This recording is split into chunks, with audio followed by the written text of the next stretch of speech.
welcome to another episode of Earth911's Sustainability in Your Ear. I'm Mitch, Ratcliffe, your host, and we're back with another innovator interview. Our guest today is Captain Paul Watson, founder of the Sea Shepherd Conservation Society. Paul's a controversial figure in the environmental world, and he recently released a short book, Urgent: Save Our Ocean to Survive Climate Change, in which he calls on readers to take action in their own lives through protest to change their relationship with nature. And basically, to rejoin the bigger world humans think that they control as a member rather than the operator. Like his career, during which he has worked with and then separated from Greenpeace and participated in direct actions to prevent whalers from killing whales and other extractive activities. The book is a challenge to readers to look reality in the face and acknowledge climate change is happening and then act to end the anthropocentric view that defines humans as the sole measure of value on Earth. It's a fascinating and short read, about 95 pages. You can get through this book in a couple hours. Let's jump into the deep end and talk about what we can do and must do to save the planet's ecosystem. Welcome to the show, Paul. How are you today? Oh, pretty good. Thank you very much. Well, hey, thank you for joining us. Now, you've been working to protect whales and sea life since the early 1970s. And early in the book, you recount a confrontation with a Russian whaling vessel and the death of a bull sperm whale who was defending an injured female. Can you tell us what happened and how did that lead you to the conclusion that our values are, and I'm quoting from the book, grossly and perversely insane? Well, that was in June of 1975, and I was the first officer on the Greenpeace voyage to intercept the Soviet whaling fleet, and we found them about 60 miles off the coast of Northern California. Mm-hmm. And we had come up with this idea to protect them. We were reading a lot of Gandhi at the time, and we felt that all we had to do was put our bodies between the harpoons and the whales, and that would save the whales. And suddenly I found myself in a small little Zodiac with Bob Hunter, who was then president of Greenpeace. And I maneuvered the boat in front of the Soviet vessel, and they were bearing down on us at full speed. I could see the harpooner crouch behind the harpoon, and in front of us were 8 sperm whales that were fleeing for their life. And every time that the harpooner tried to take an aim, I would maneuver to block his aim. And this worked for about 25 minutes until the captain on the Soviet vessel came running down the catwalk and screamed into the ear of the harpooner, and then brought his finger across his throat and smiled at us. And I realized that Gandhi wasn't going to work for us that day. And a few moments later, there was this enormous explosion. This harpoon, 150-pound explosive-tipped harpoon, flew over our head and slammed into the backside of a female in the pod. And she screamed. That took us completely. We weren't aware that they could scream. And she turned on her side, a fountain of blood everywhere. And suddenly the largest whale in the pod rose up, slapped the water with his tail, and dove. And he swam right underneath of us and threw himself out of the water straight at the harpooner on the Soviet vessel to protect his pod. But they were waiting for him with an unattached harpoon. They loaded very quickly and fired at point-blank range, struck the whale in the head, and he fell back in the water, rolling in agony. And as he did so, I caught his eye, and he saw us. And he then dove, and I saw a trail of bloody bubbles coming at us real fast. And he came up and out of the water at an angle. So the next move was to fall down directly on top of us. And as his head rose up out of the sea, I was looking into this eye, an eye the size of my fist. And in that, I saw something which really changed my life, and that was understanding. The whale understood what we were trying to do, because I could see the effort he made to pull himself back, and he began to slide back into the sea, and he died. Could have taken our lives, and he chose not to. So I'm indebted to that whale for the fact that I wasn't killed. But as I sat there in the midst of the Soviet whaling fleet, and the sun's going down, and I'm saying to myself, why are they killing these whales? And they don't eat them. They kill them for oil, spermaceti oil. And one of the things that it was highly prized for by the Soviets was as a lubricating oil for the construction and maintenance of intercontinental ballistic missiles. Mm-hmm. I said, here we are, destroying this incredibly beautiful, intelligent, socially complex, sentient, self-aware being for the purpose of making a weapon meant for the mass extermination of human beings. And that's when it struck me. We're insane. As a species, we're insane. And I said, I am not going to do this for people. I'm going to do this for them. My clients are those species that live in the sea. And that's why I do what I do. How do you take steps to help a society that really is crazy move out of madness? What do you think about that?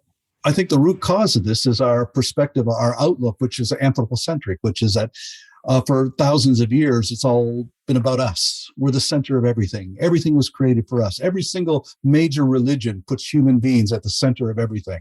And that, I think, is where we went wrong. I think we need to adapt the perspective of many indigenous cultures, which is a biocentric one, which we're part of the whole, that we're very much involved and interconnected with all other species, and that we're part of the earth. And right now we stand apart from it. We look down on everything else as inferior.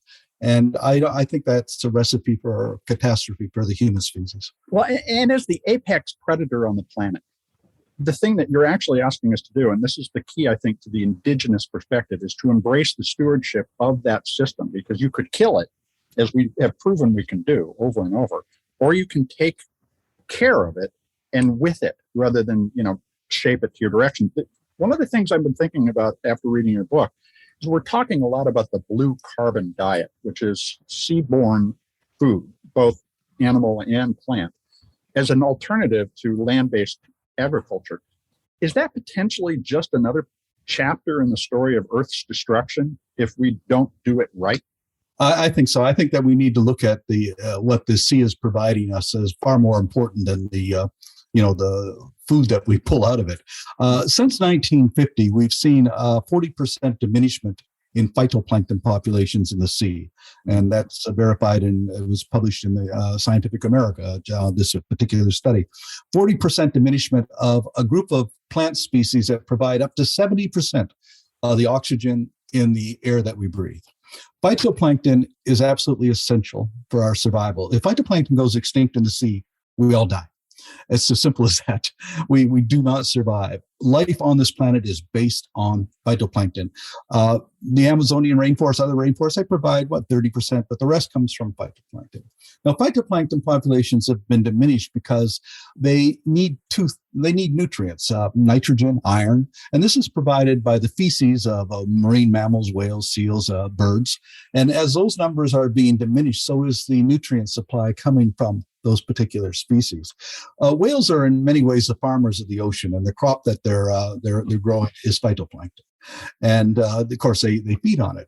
But every day, one blue whale defecates 3 tons of manure, which floats on the surface and provides that nutrient base for the phytoplankton.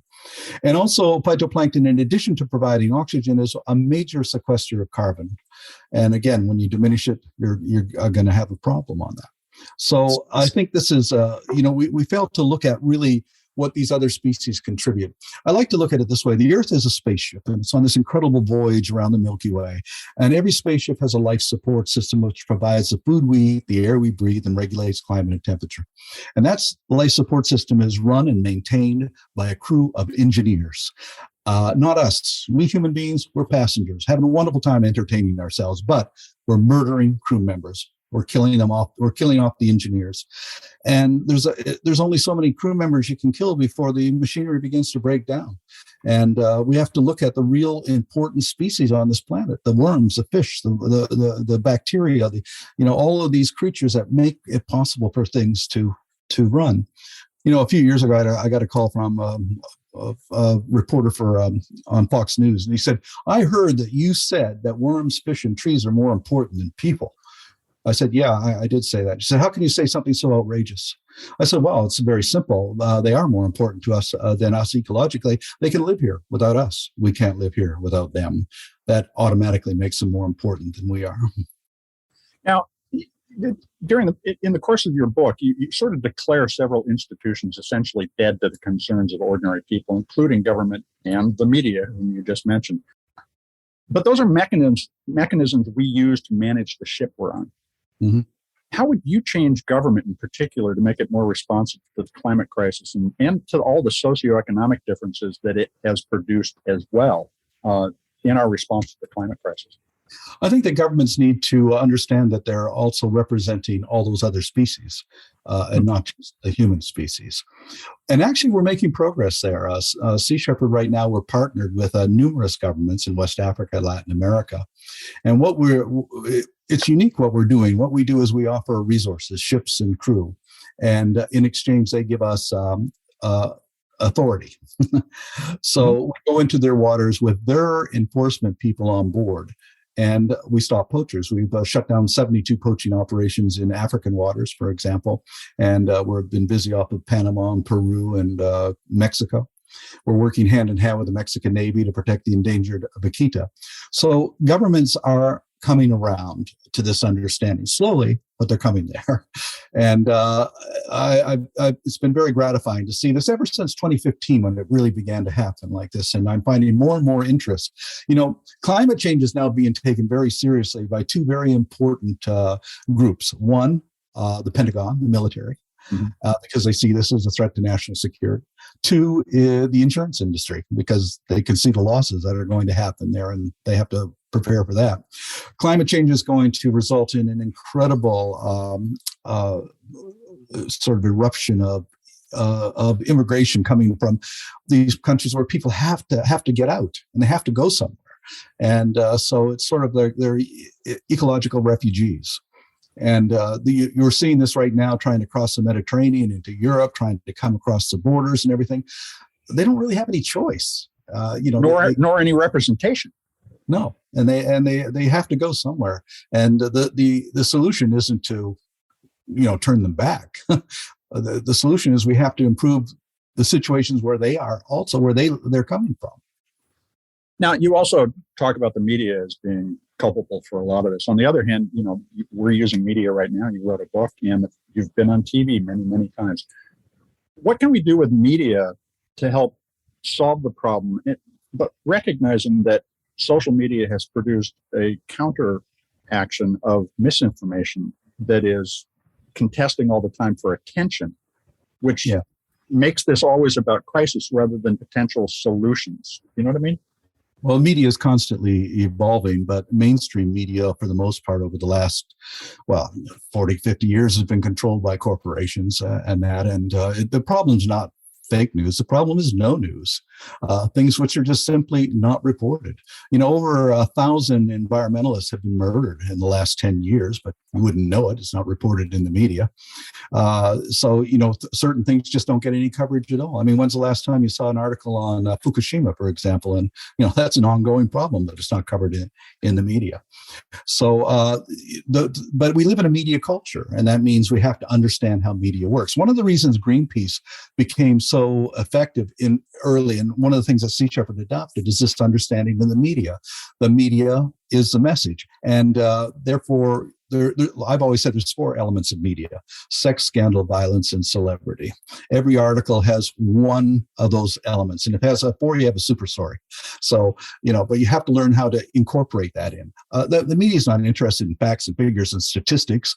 They want drama, and that's why we give them the drama. That's why Sea Shepherd on our board of advisors includes people like Pierce Brosnan and Christian Bale and others. I always sort of joke, because we have Pierce Brosnan and Sean Connery and Richard Dean Anderson and Christian Bale and William Shatner. So how can we lose? We got 2 Batmans, we have Batman, 2 James Bonds. We have the Highlander. We have we also have the President of the United States, Martin Sheen, because a lot of people actually think, because of the media, he was President of the United States. There are a few. Now, you describe people who become entranced by that constant drama seeking attention as sheeple. And I think, we talked about this a little bit earlier, indigenous perspective is the way that we change that passive receptive, just tell me what to do and that everything's okay, and entertain me while you do it, to what do I need to do? How do I do it? And help me get there. Yeah. What do you think about using the media to create an indigenous conversation about our role? And not in terms of the difference between colonial and indigenous people, but to all of us become indigenous to the places that we live. Can we do that with good storytelling? I think that we should. Yeah, storytelling is a good way to approach that. When back in the 2006, I said, how are we going to get this situation about the killing of whales in Antarctica into everybody's living room.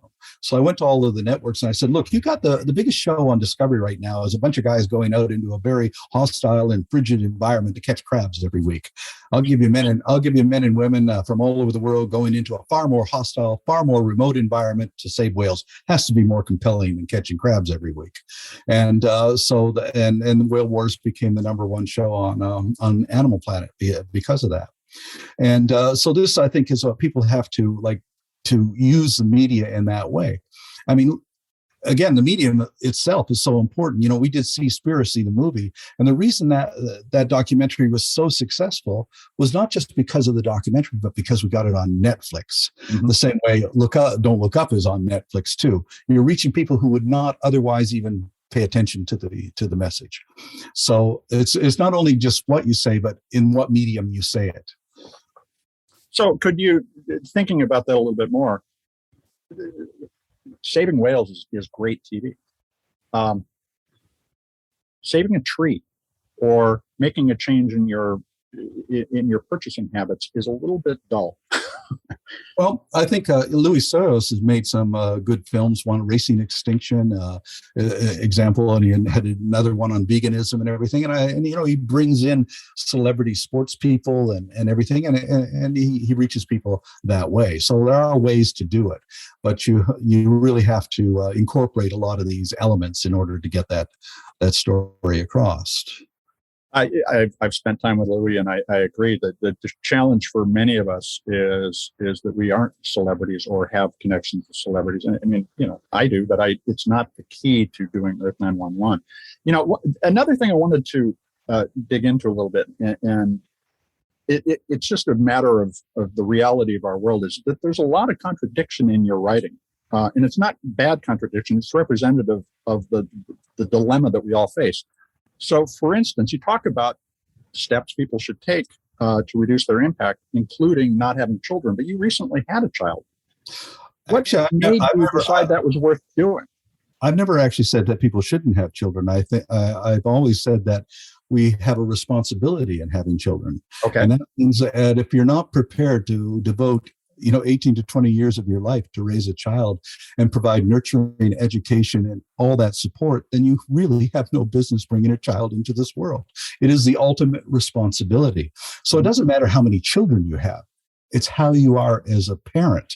If a family has 4 children, for instance, and they give them proper education, nurturing, love, and everything, that's far more constructive than 1,000 parents having children that they don't even care about or think about.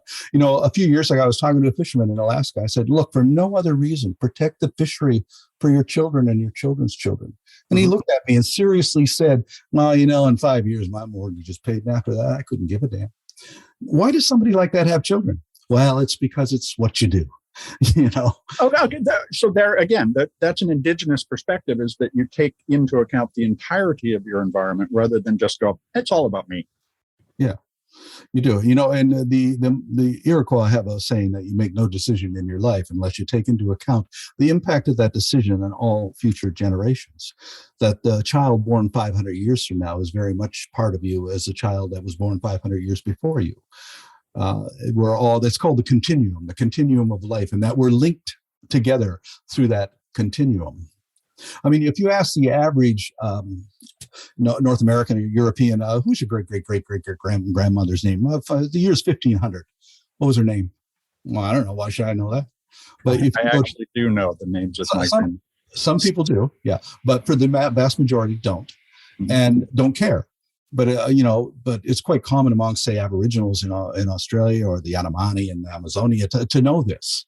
It's all passed down. They know that, and so this is something which I think has broken the continuum of life for a lot of people, is the fact that they don't know that. We've lost the greater context of our role, both in society and the world. Now, going on to another topic quickly. Like all of us, you're also an oil addict, and you frankly acknowledge that. You fly, you drive, you skipper a boat that burns oil, and it helps save whales. No, I have 12 boats, 12 ships. And so how are you thinking about how to break your oil habit? What kind of tips can you share with the folks listening to the show?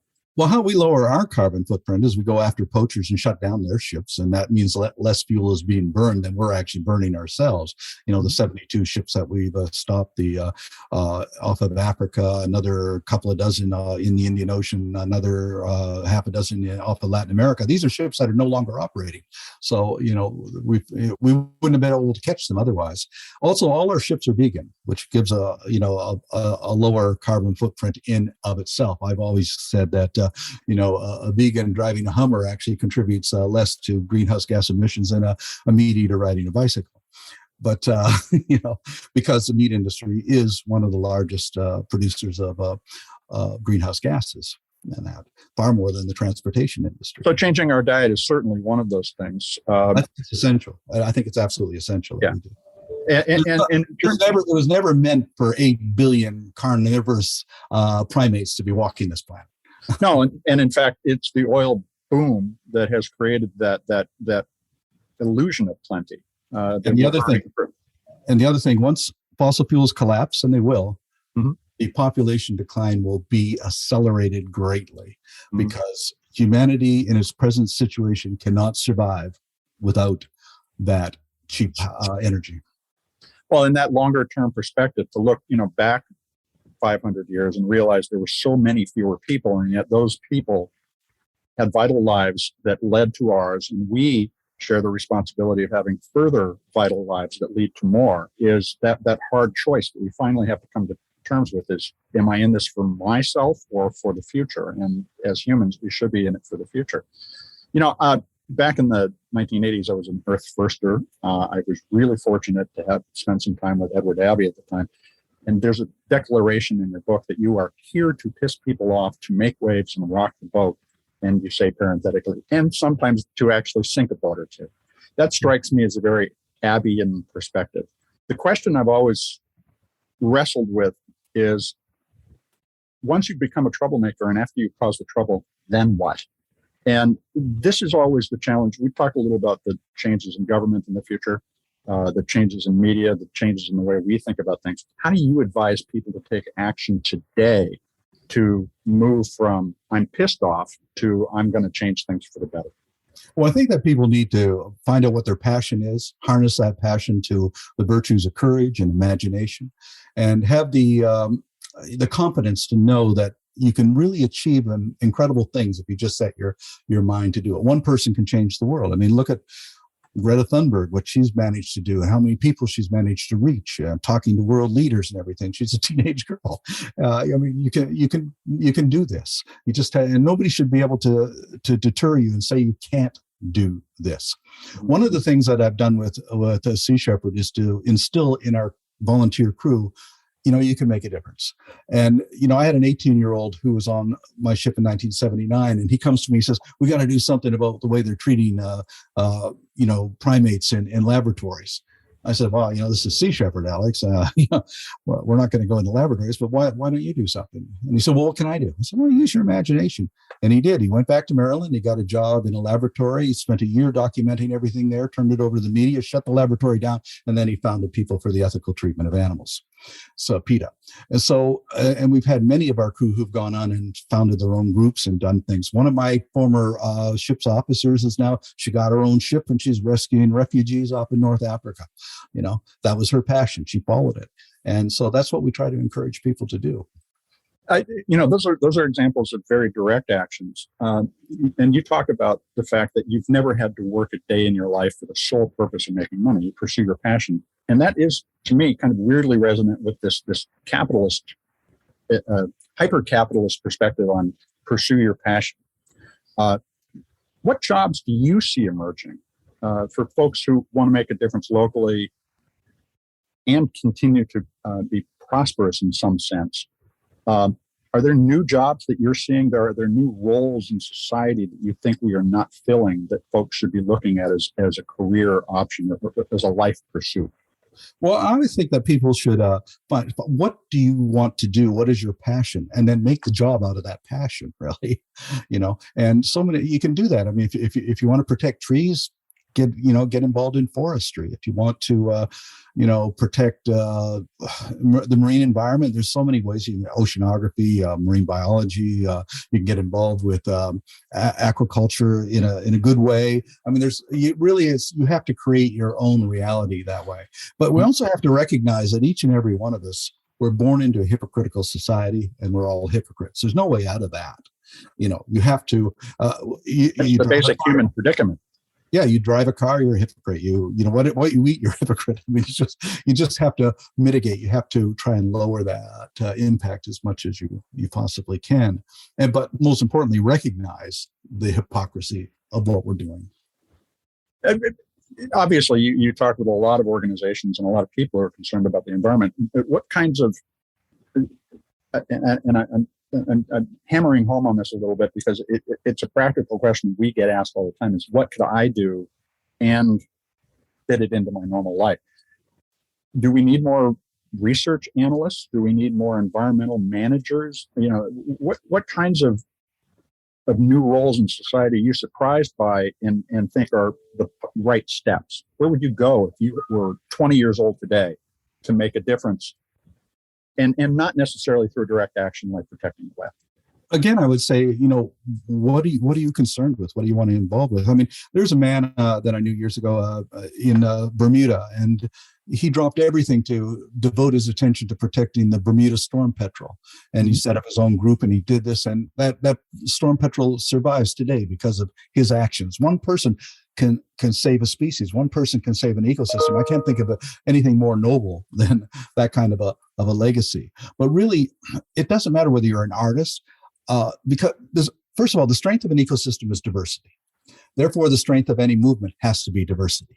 That means whether your approach is litigation, legislation, education, direct intervention, science, whatever you're passionate about, pursue that and follow it. You can do a lot. If you want to get into government, get into government. If you want to get into law, get into law. But first of all, find out what you like, what you're good at, and pursue it. Paul, I want to thank you for spending time with us today. It's fascinating, and I look forward to continuing the conversation and continuing to read your books and watching what you're doing.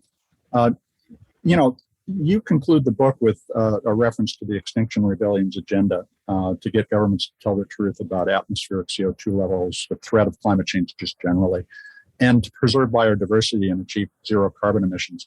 What three things can folks listening right now do to help achieve those goals, in your opinion? Well, I think the most important thing is to adopt a plant-based diet. Okay. And to just get involved and pay attention and what does that look like to you? I mean, should I be writing my city council person, my state legislator? What matters? What do you think works? Well, if that's what you want to do, yes. If you feel that, everybody has to discover this on their own. But the other thing is that get out and know the world that you're living in. When I was teaching at Arts Center in Pasadena, I would say to my students, I want you to go out in the next few days and give me a list of every single non-human living thing that you come across. And, they would go out, and some people, dogs or cats, but a few of them would come out and a whole list of butterflies, insects, and everything else, because it's that awareness that these other creatures are living here amongst us, for the most part, out of sight and out of mind, because we just don't pay any attention to them. And I think that we really have to become intimately connected with the rest of the living world if we're going to survive. A form of mindfulness. Yes, absolutely. Okay. Well, Paul, I want to thank you again for taking time to talk with us today. It's been a pleasure. Okay. Thank you. We've been talking with Paul Watson. He is the founder of the Sea Shepherd Conservation Society, and you can find out more about Sea Shepherd Conservation Society at seashepherd.org. That's all one word, seashepherd.org. Do take some time to learn about Paul's work if you don't know it. Also, his new book, Urgent: Save Our Ocean to Survive Climate Change, is available on Amazon, at your local bookstore, if they still exist, and check it out at Powell's as well. We're going to be back with another innovator interview soon. In the meantime, I hope you'll take a few minutes and share this podcast and others from Earth911 with everyone you know, so that we can get the world thinking about that mindful relationship with nature that Paul described. This is Earth911, Sustainability in Your Ear. I'm Mitch Ratcliffe, and we're going to be back soon. In the meantime, folks, take care of yourself, take care of one another, and let's all take care of this beautiful planet of ours. Have a green day.